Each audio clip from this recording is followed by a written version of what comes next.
सभिनी दोस्तनि खे भलीका सिंध हेल्प जे चैनल तां हिकु नई लर्निंग माइंड्स वेब सीरीज़ खां गॾु तव्हांजो मेज़बान इलाही बख़्श।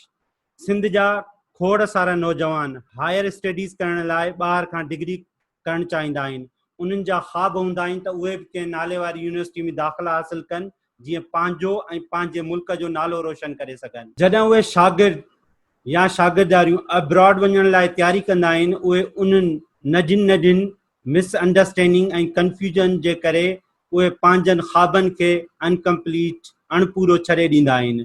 जी दोस्तो, सिंध हेल्प जी टीम अॼु तव्हांजे लाइ अहिड़नि सभिनी सवालनि जा जवाब ॻोल्हींदी, स्पेशली उहे नौजवान जेके ऑस्ट्रेलिया जी यूनिवर्सिटीज़ में हायर स्टडीज़ करण जा ख़्वाहिशमंद आहिनि। हीउ प्रोग्राम कंप्लीट ज़रूरु ॾिसंदा। जी दोस्तो, अॼु जीअं तव्हां सभिनी खे ख़बर आहे, असांजो लाइव वेबिनार आहे on higher studies opportunities in Australia. असां सां अॼु जो गेस्ट आहे साईं परवेज़ पीरज़ादो साहब। साईं पाण सिडनी ऑस्ट्रेलिया सां असां खां लाइव आहे।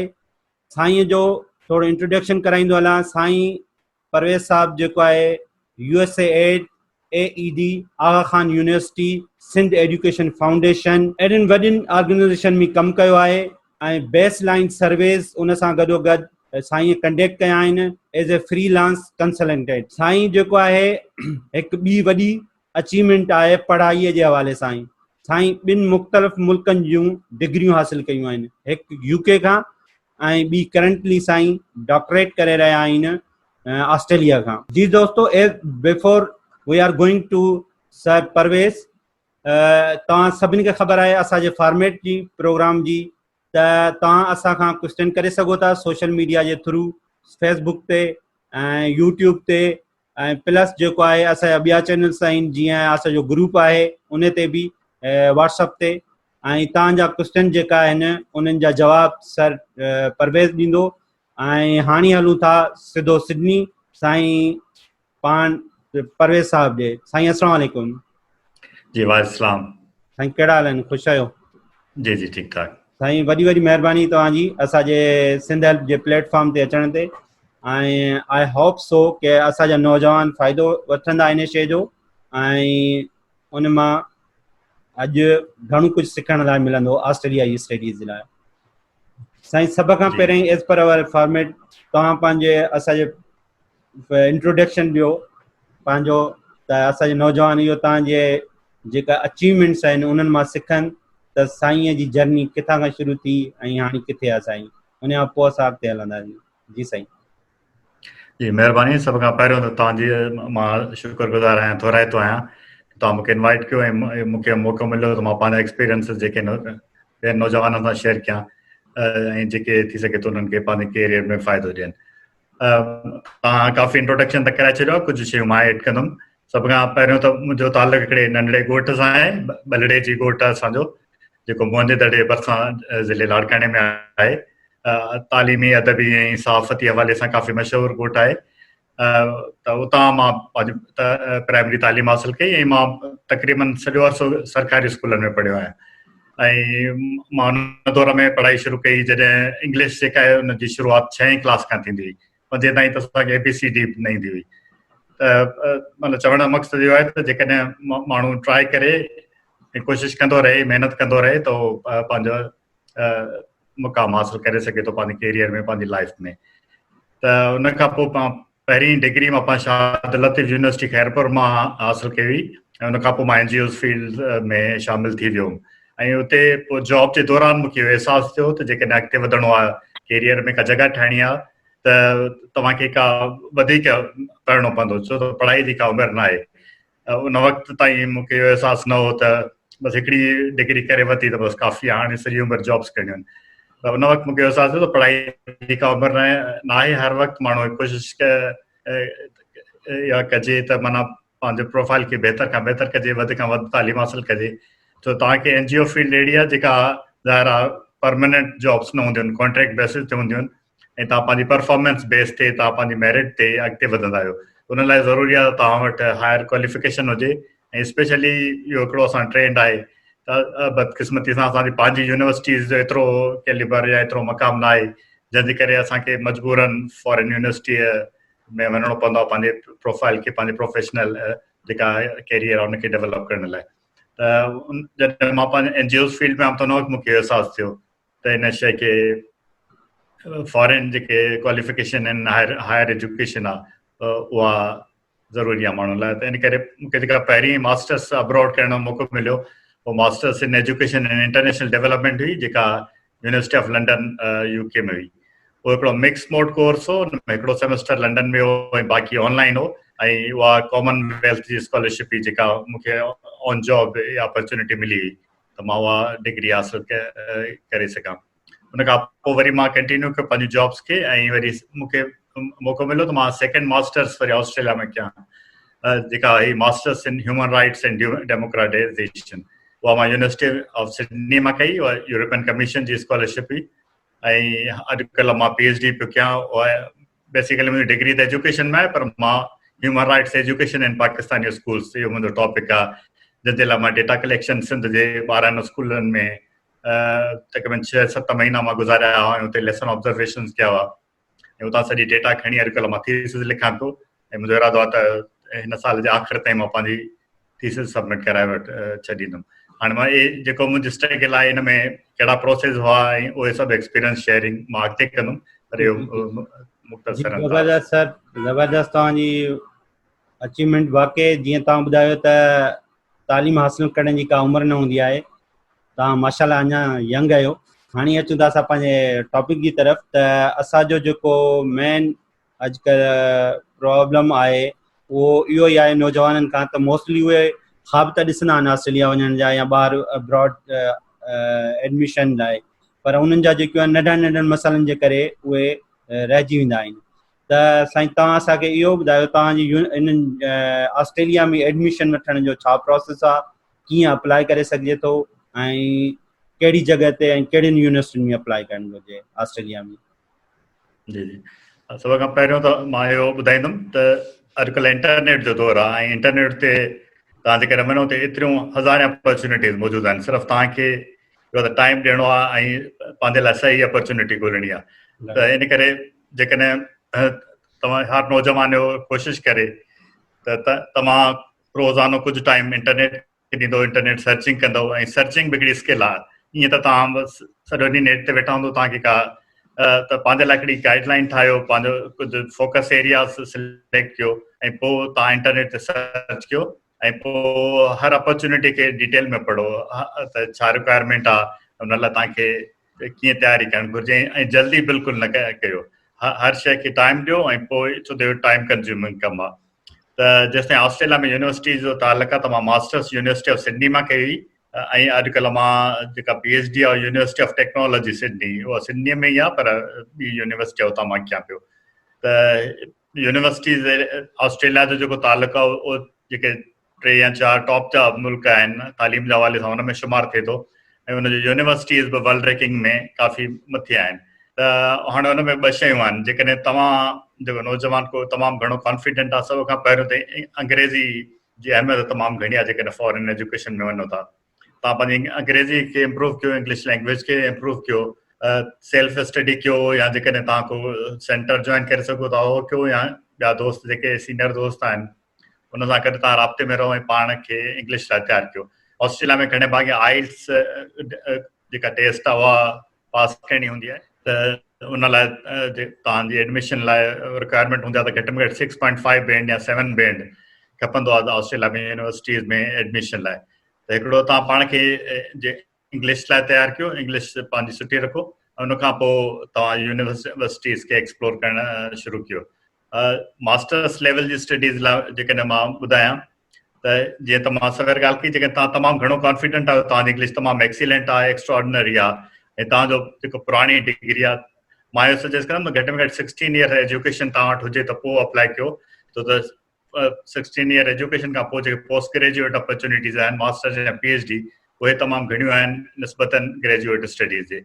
जेकॾहिं तव्हां सिर्फ़ु इंटर खां पोइ या सिर्फ़ु 2 इयर्स बैचलर खां पोइ ट्राई कंदो त तमामु ॾुखियो आहे त तव्हांखे का स्कॉलरशिप मिले। एडमिशन त थी सघे थो मिली वञे, पर स्कॉलरशिप ॾाढियूं कॉम्पिटेटिव हूंदियूं आहिनि ऐं अंडर ग्रेजुएट लेवल ते तमामु घटि हूंदियूं आहिनि। इन करे मुंहिंजी कोशिशि इहा हूंदी तव्हां हाणे खां इहो एम कयो त तव्हांखे 16 ईयर एजुकेशन कंप्लीट करणी आहे उते, ऐं उन में तमामु सुठी परसेंटेज आणणी आहे।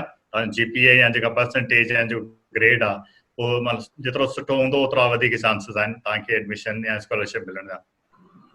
ॿियो पंहिंजी इंग्लिश खे तव्हां तमामु घणो इम्प्रूव कयो। आइल्स जा प्रैक्टिस ऑनलाइन प्रैक्टिस सेशन्स आहिनि, हुन मां तव्हां जेकॾहिं उनखे स्कोर केतिरो थो अचे अहिड़ा तव्हां 2-3 महीना मुसलसल प्रैक्टिस कंदव त पोइ तव्हांजो स्कोर बहितर अची सघे थो आइल्स में। त हिकिड़े आइल्स त जेका इंग्लिश लैंग्वेज टेस्ट आहे उहो तमामु ज़रूरी आहे। ॿियो आइल्स ईअं न आहे त को इंग्लिश तव्हांजे तमामु सुठी आहे त पोइ तव्हां आइल्स पास करे सघो था। तव्हांजी जेकॾहिं मीडियम लेवल जी बि इंग्लिश आहे पर उहो कुझु ट्रिक्स हूंदा आहिनि आइल्स खे पास करण जा, उहो हिकिड़ो टोटली डिफरेंट सब्जेक्ट आहे। आइल्स खे कीअं पास कजे तव्हां उन्हनि शयुनि ते फोकस कयो। उन लाइ काफ़ी ऑनलाइन मटीरियल मौजूदु आहे जेको तव्हां पढ़ी पाण खे आइल्स जी तयारी करे सघो था।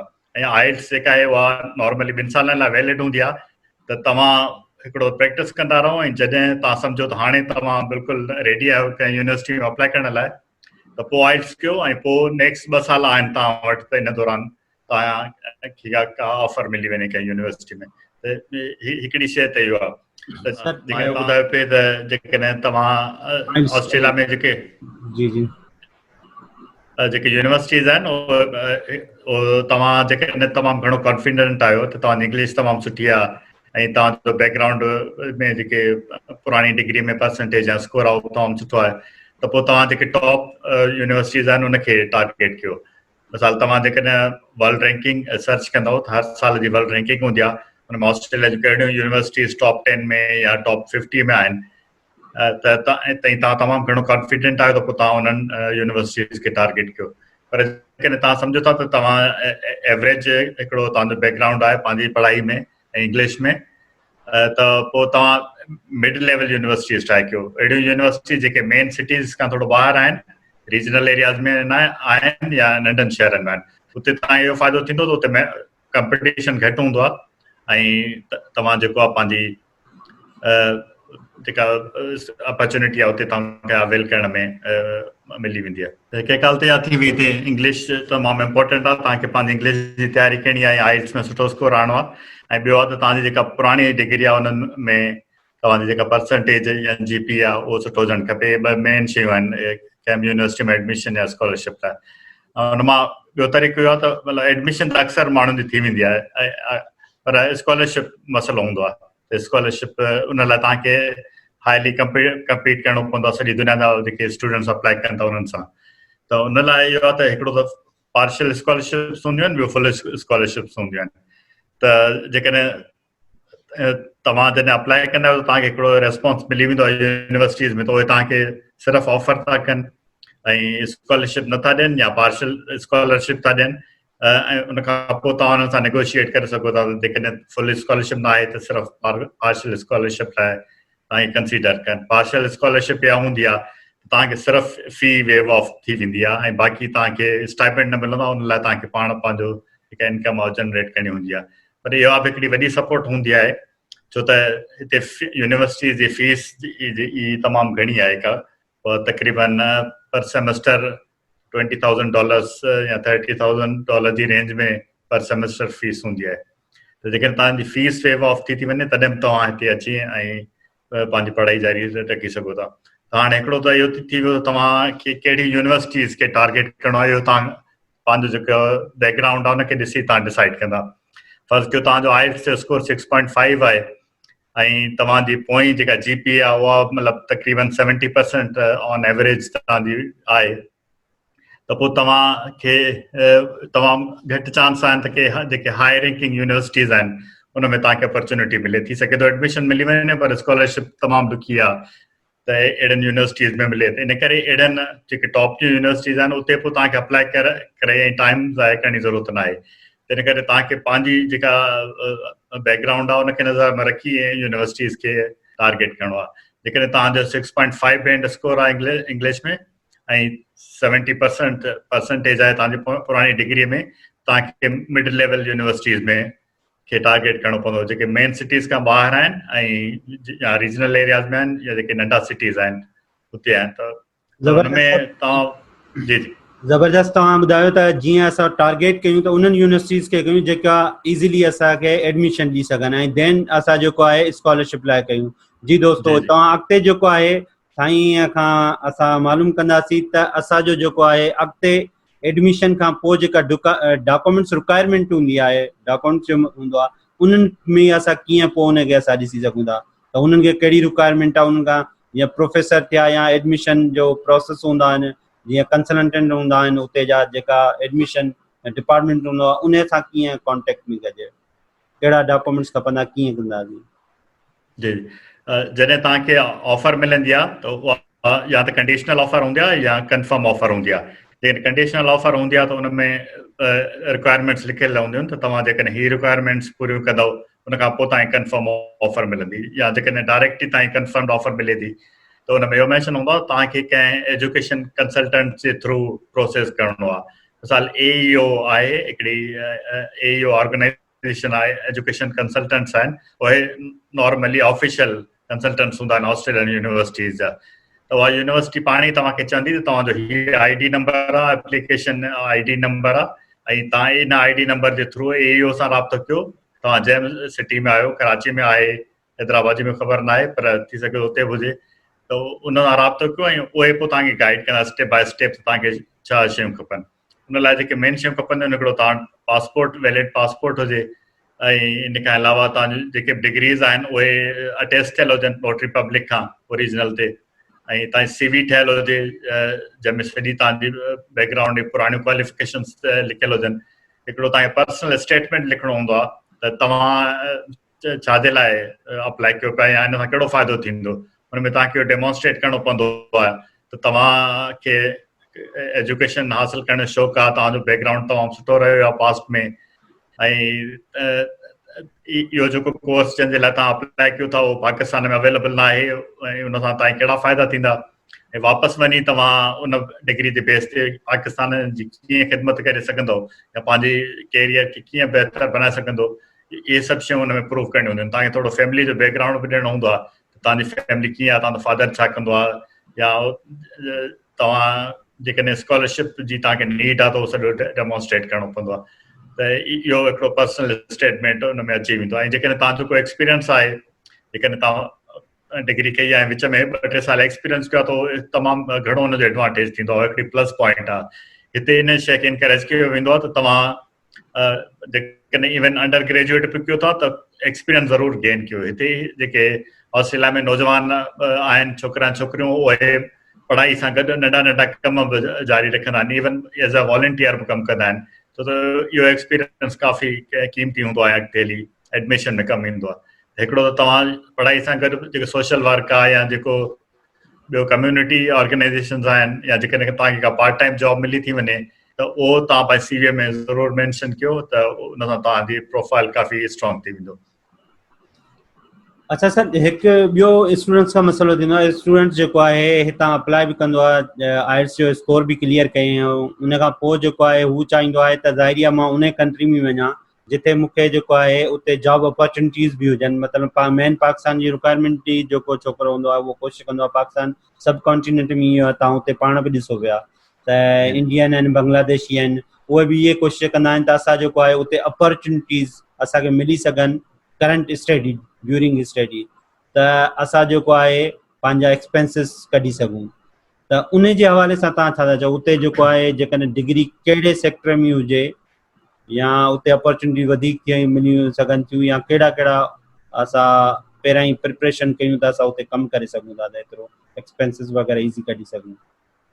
जी जी, इन में हिते तमामु घणा मौक़ा आहिनि जॉब्स, तमामु घणी जॉब अपॉर्चुनिटीज़ आहिनि। अॼुकल्ह थोरो कोविड जे करे, वायरस वारी सूरत हाल जे करे थोरो सूरत हाल ख़राबु आहे, पर जनरली मां जॾहिं 3 साल हिते पंहिंजी PhD शुरू कई या जॾहिं मां मास्टर्स वारे दौर में बि आयुमि त तमामु घणियूं अपॉर्चुनिटीज़ हुयूं, स्टूडेंट्स लाइ तमामु घणियूं अपॉर्चुनिटीज़ हूंदियूं आहिनि, छो त जेके हितां जा लोकल माण्हू आहिनि उहे जेके कैजुअल जॉब्स आहिनि या जेके पार्ट टाइम जॉब्स आहिनि उहे अक्सर न कंदा आहिनि, त इन करे स्टूडेंट्स लाइ इलाही मौक़ा हूंदा आहिनि त उहे पंहिंजी जॉब कनि। त हिकिड़ो त इहा सवेर जी ॻाल्हि कई थी न, फीस काफ़ी हाई आहे, त इहो अक्सर स्टूडेंट सम्झंदा आहिनि त उहो उते जॉब करे उन मां पंहिंजी फीस बि कढंदा ऐं पंहिंजो डेली ख़र्चो बि हलाईंदा, इहो पॉसिबल न आहे। जेके जेके स्टूडेंट इहो सम्झी हिते ईंदा आहिनि त पोइ हिते अची स्ट्रगल कंदा आहिनि। त इन करे हिकु शइ तव्हां ध्यान में रखो त जेका फीस आहे $20,000 या $30,000 पर सेमेस्टर, उहा या त तव्हांखे स्कॉलरशिप मिले, पार्शल स्कॉलरशिप जंहिंमें फी वेव ऑफ थी वञे, या घटि में घटि 50% तव्हांखे फी वेवर स्कॉलरशिप हुजे, या वरी तव्हांजी फैमिली विलिंग हुजे सपोर्ट करण लाइ फीस जे मामले में। बाक़ी तव्हांजा जेके डेली एक्सपेंसिस आहिनि, हिते रिहाइश आहे, खाधो पीतो आहे, ट्रांसपोर्ट आहे, उहो तव्हां इज़िली जॉब मां कवर करे सघो था। छो त जॉब्स तमामु घणियूं आहिनि ऐं जॉब रेट बि तमामु सुठो आहे हिते। ऑस्ट्रेलिया में मिनिमम वेज जेको पर आवर आहे उहो तक़रीबन $20 आहे, $20 ऑस्ट्रेलियन डॉलर्स पर आवर आहे, उहो मिनिमम आहे। न त नॉर्मली $24-25 पर आवर आराम सां मिली वेंदा आहिनि। ऐं हिते मास्टर्स डिग्री लेवल ताईं रिस्ट्रिक्शन हूंदी आहे त तव्हां 20 आवर पर वीक जॉब करे सघो था। त जेकॾहिं $20 पर आवर जे हिसाब सां 20 आवर्स कयो था, तक़रीबन $400 तव्हां हफ़्ते जा कमाए सघो था, जेके मोर देन इनफ आहिनि हिकिड़े माण्हू खे हिते सर्वाइव करणु। छो त हूअं नॉर्मली त ऑस्ट्रेलिया काफ़ी महांगो मुल्क आहे, पर हिते रेट सुठो आहे, त इन करे सर्वाइव थी वेंदो आहे। बाक़ी फीस लाइ तव्हांखे या त स्कॉलरशिप खपंदी या वरी तव्हांजी फैमिली जी सपोर्ट हूंदी।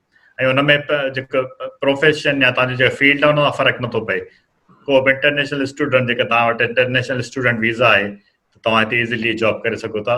उन लाइ तव्हांखे बेसिक स्किल्स खपनि, तव्हांजी इंग्लिश सुठी हुजे, तव्हां कॉन्फिडेंट हुजो ऐं कम्युनिकेशन स्किल्स सुठियूं हुजनि, त तव्हां इज़िली हिते जॉब्स करे सघो था। अच्छा सर, तव्हां ज़बरदस्त ॿुधायो त ज़ाहिर आहे जॾहिं असां हिते ऑस्ट्रेलिया अचे थो को बि स्टूडेंट, त एतिरी फीस हुजे जेका पंहिंजी फीस पे करे, सिर्फ़ु पंहिंजा एक्सपेंसिस पूरा करे सघे थो, बाक़ी फीस वग़ैरह एतिरा नथो कमाए सघे जो फीस पंहिंजी कढी सघे फुल। जीअं कंसल्टेंट ॿुधाईंदो आहे या केरु ॿियो ॿुधाईंदो आहे त तव्हां उते वेंदव, एतिरा पैसा कमाए सघो था जो तव्हां फीस पे करे सघो था पंहिंजी।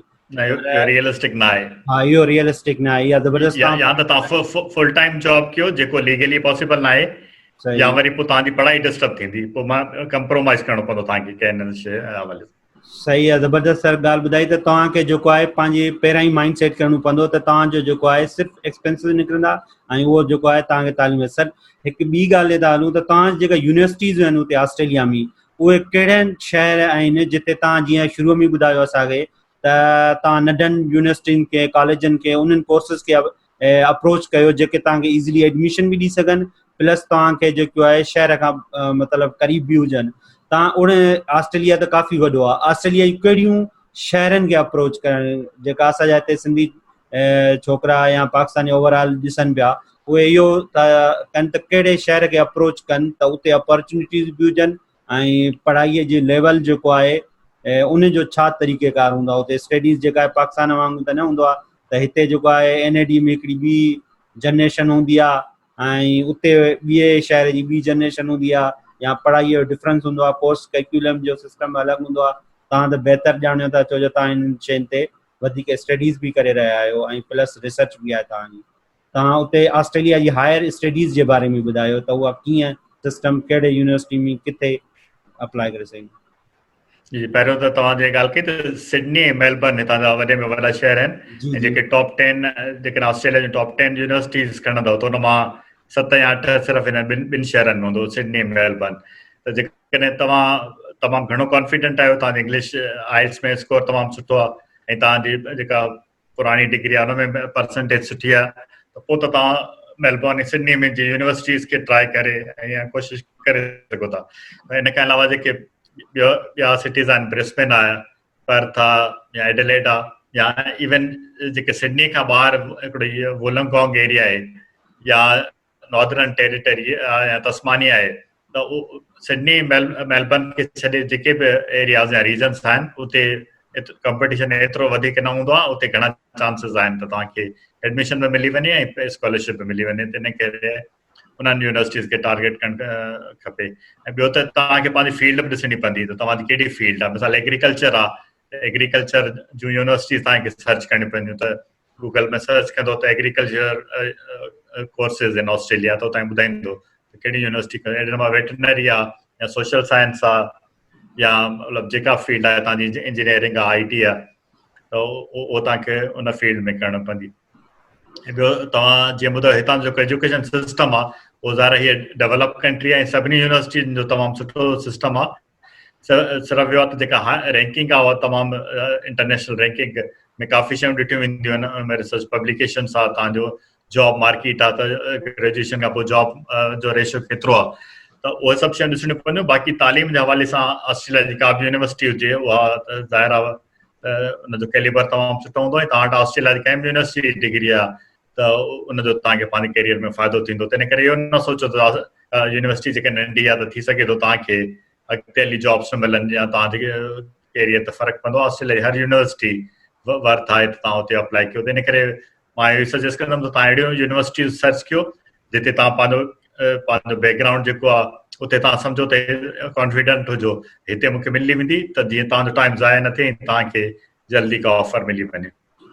साईं तव्हां हलूं था असां तव्हांजे यूनिवर्सिटी में जिथे तव्हां हींअर स्टडी करे रहिया आहियो उन में कहिड़ा कोर्सिस आहिनि ऐं उन में कहिड़ियूं स्कॉलरशिप जे अप्लाई करण जो छा तरीक़ो आहे या उनजो का वेबसाइट वग़ैरह आहे त तव्हां उनखे असांजे स्टूडेंट्स खे रेफर कयो त उहो कीअं अप्रोच कनि पंहिंजे ॿियनि कोर्सिस में? जी जी, मां हींअर कयो university of technology Sydney Australia ते नाले मां त लॻे थी टेक्नोलॉजी जी यूनिवर्सिटी आहे पर हीअ तमामु डाइवर्स यूनिवर्सिटी आहे। मां हींअर सोशल साइंस फैकल्टी में आहियां ऐं एजुकेशन छो मां डॉक्टर ऑफ एजुकेशन डिग्री कयां पियो, एजुकेशन में डॉक्टरेट कयां पियो। उहा जेको एजुकेशन जो सब्जेक्ट आहे उहो सोशल साइंस जे अंडर में अचे पियो। त सोशल साइंस जी तमामु वॾी फैकल्टी आहे। त इन खां अलावा हिते बिज़नेस में, IT में, इंजीनियरिंग में काफ़ी डिपार्टमेंट्स आहिनि जिते स्टूडेंट्स ईंदा आहिनि। काफ़ी पाकिस्तान जा स्टूडेंट्स बि आहिनि, संदीप काफ़ी हिते पढ़नि था। त अहिड़े नमूने सां हिन यूनिवर्सिटीज़ में ऐं हर यूनिवर्सिटी जेका बि यूनिवर्सिटी आहे ऑस्ट्रेलिया जी उन में वटि पंहिंजो स्कॉलरशिप जो हिकिड़ो पूल हूंदो आहे। हर यूनिवर्सिटी वटि हिकिड़ो हुनजो स्कॉलरशिप जो लिंक हूंदो आहे। हर कंहिं वेबसाइट ते वेंदो, कंहिं बि यूनिवर्सिटी जी वेबसाइट ते वेंदो त उते स्कॉलरशिप जो पेज ज़रूरु हूंदो, लिंक हूंदो। हुन में थोरियूं या घणियूं स्कॉलरशिप ज़रूरु मैंशन थियल हूंदियूं।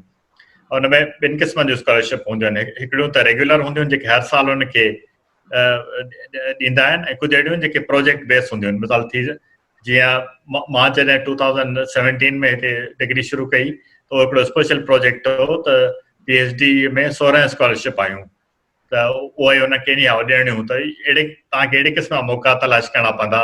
वेबसाइट्स खे रेगुलर विज़िट कंदा रहो, ॾिसो त कहिड़े वक़्तु हू अहिड़ो को प्रोजेक्ट अनाउंस कनि था त हिन वक़्तु असां वटि सिर्फ़ु 6 महीननि लाइ इहे एक्स्ट्रा स्कॉलरशिप्स आयूं। उन सां इहो हूंदो आहे त उहे उन्हनि जे अपॉर्चुनिटी जी घटि माण्हुनि खे ख़बर हूंदी आहे छो त उहो रेगुलर न आहे।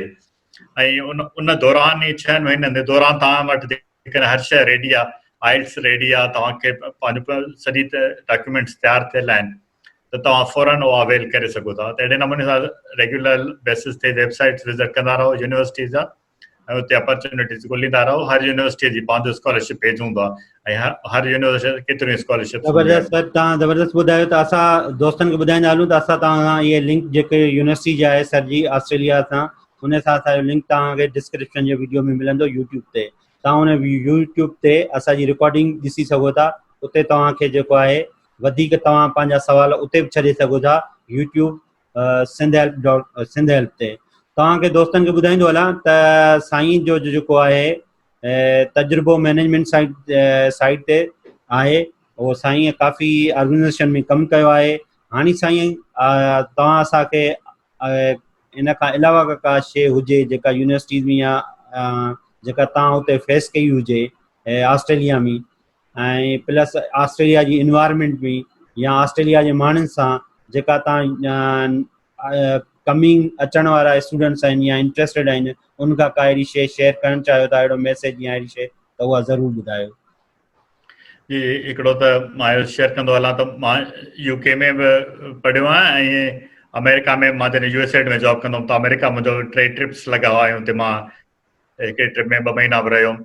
त उते मूंखे UK में USA में वरी बि थोरो घणो रेसिज़म नज़र आयो। त उतां जा जेके गोरा माण्हू आहिनि उहे एशियन सां या अफ्रीकन सां उहे एतिरो मतिलबु फ्रैंक न थींदा आहिनि, उनखे पाण खां घटि सम्झंदा आहिनि। इहा शइ मूंखे ऑस्ट्रेलिया में नज़र न आई आहे। मां हिते मास्टर्स बि कई आहे, 3 सालनि खां मां PhD बि कयां थो।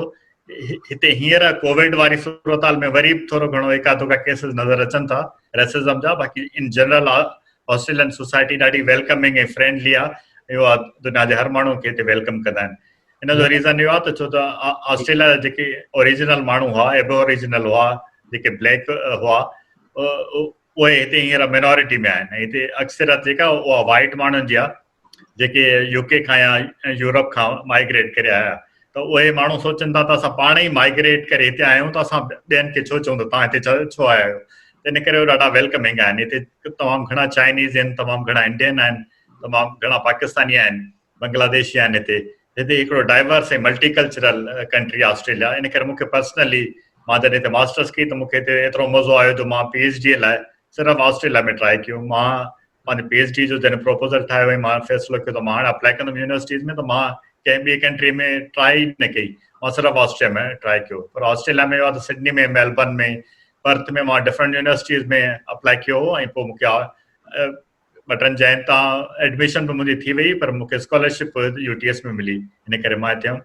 बहरहाल हिते स्टडी जे हवाले सां, रहण जे हवाले सां ऑस्ट्रेलिया मां सम्झां थो one of the best countries of the world आहे।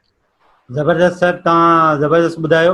हाणे सर तव्हां आख़िर में को मैसेज असांजे जेका यूथ आहे उनखे, सिंधी यूथ जेका आहे, जेका नंढड़ियूं अदियूं आहिनि, जेका बैचलर्स में तयारी करे रहियूं आहिनि, जेका अदा आहिनि, जेका यूनिवर्सिटीज़ में काफ़ी तव्हांखे पाण ख़बर आहे, तव्हां त हिन माहौल खां वेल अवेयर्ड आहियो, त असांजे जेका यूनिवर्सिटीज़ में छोकिरा हूंदा आहिनि उहे पहिरां ई त सोचींदा आहिनि असां हीउ सब्जेक्ट सिलेक्ट कयो आहे। जेकॾहिं इंजीनियरिंग या हुनजी एडमिशन मेडिकल साइंस में नथी थिए, MBBS डॉक्टर लाइ, त हू हर सब्जेक्ट जेको आहे न आम वठंदा आहिनि। उहे चवंदा आहिनि हुनजो स्कोप न आहे।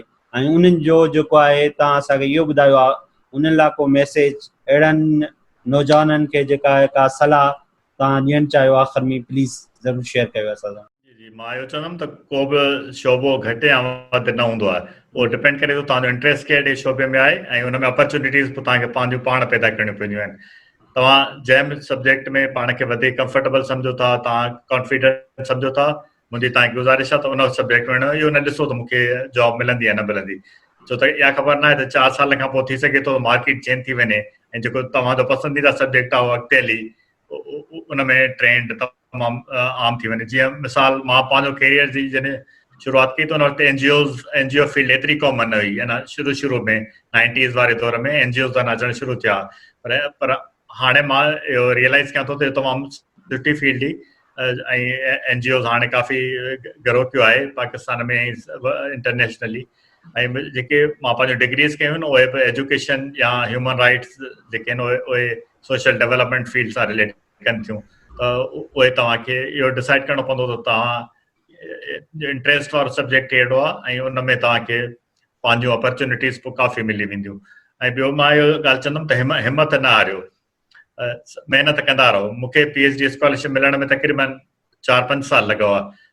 मां जॾहिं पंहिंजा PhD प्रपोज़ल मोकिलणु शुरू कया प्रोफेसर्स खे, त उनमें काफ़ी कमेंट्स मिलिया। कुझु चयो त बिल्कुलु हिन में सही न आहे, या कुझु वारी हुनखे सजेस्ट कयो त हीअं इम्प्रूव कर। ऐं पोइ मां पंहिंजे हुनखे प्रपोज़ल खे इम्प्रूव कंदे कंदे ऐं कुझु यूनिवर्सिटीज़ चयो तो वटि पब्लिकेशन आहिनि, त हिन दौरान मां हिकु ॿ पब्लिकेशन पब्लिश पंहिंजो आर्टिकल्स मोकिलिया त उहे पब्लिश थी विया। त अहिड़े नमूने हिकिड़ो लॉन्ग टर्म ऐं लर्निंग प्रोसेस आहे।